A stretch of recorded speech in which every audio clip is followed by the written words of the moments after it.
Hi friends, நான் உங்களின் சங்கரேஸ்வரி. ரொம்ப நாள் கழித்து அடுத்த புது கதையோட உங்களை சந்திக்க வந்துட்டேன். இப்போ நம்ம ஒளி வடிவில் கேட்க போகிற கதை மோகத்தை அணையும் ஆடி. இது ஒரு ஆன்டி ஹீரோ நாவல் தான். ஃபர்ஸ்ட் நாவலோட இன்ட்ரோ தான் நான் இப்போ உங்களுக்கு சொல்ல போகிறேன்.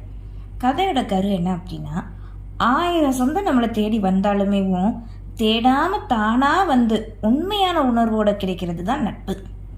அப்படிப்பட்ட ஒரு நட்பை கொண்டவர்கள் தான் ஆதுரியும் துருபதனும்.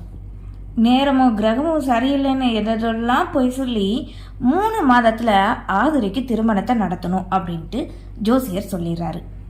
நண்பனாக இருக்கிற நம்ம துருபதனே ஃப்யூச்சரில் மகளுக்கு ஹஸ்பண்டாக வந்தால் அவளோட வாழ்க்கை பெஸ்ட்டாக இருக்குமே அப்படின்னு நினைக்கிற அப்பா மகக்கிட்ட போய் கேட்க, அவளுமே நான் துருக்கிட்ட கேட்டு சொல்கிறேன் அப்படின்னு சொல்லிட்டு ஒரு வழியாக பேசி செஞ்சு சரி கட்டி நிச்சயத்தை முடிச்சிடுறாங்க.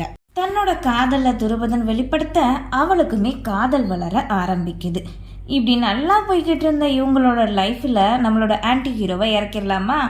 அதாங்க துரியோதன உருவத்தை கொண்ட நம்ம ஹீரோ. அவனுக்கு நம்மளோட ஹீரோயின் ஆதுரியை பிடிக்க வில்லத்தனமெல்லாம் செஞ்சு ஒரு வழியாக ஆதுரியை கல்யாணம் பண்ணிடுறான். எதுக்காக ஆதுரியை அவன் கல்யாணம் பண்ணா? அதை விட அவன் எப்படி சம்மதிச்சா? விருப்பப்பட்டே உங்களோட கல்யாணம் அரேஞ்ச் மேரேஜாக நடந்திருக்கு. துரியோதன் மாதிரி குணம் கொண்ட நம்ம ஆன்டி ஹீரோ கிட்ட மாட்டிக்கிட்ட ஹீரோயின் தப்பிச்சாலா? ஃப்ரெண்டோட கேரக்டர் அந்த துருபதனோட நிலைமை என்னதான் ஆச்சு? கடைசி விதி இவங்களை எப்படியெல்லாம் கொண்டு போகுது? எதிர்பாராத திருப்பம் ஒன்று இருக்கு கடைசியில். இதுதான் மோகத்தி அணையும் அடி கதையோட கண்டென்ட். இந்த கதையை ஒளி வடிவில் கேட்க போகும் உங்கள் எல்லாருக்குமே என்னோட தேங்க்ஸ்.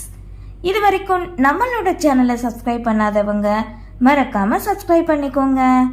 நாளையிலிருந்து முதல் அத்தியாயத்திலேருந்து ஸ்டார்ட் பண்ணிடலாம். நன்றி.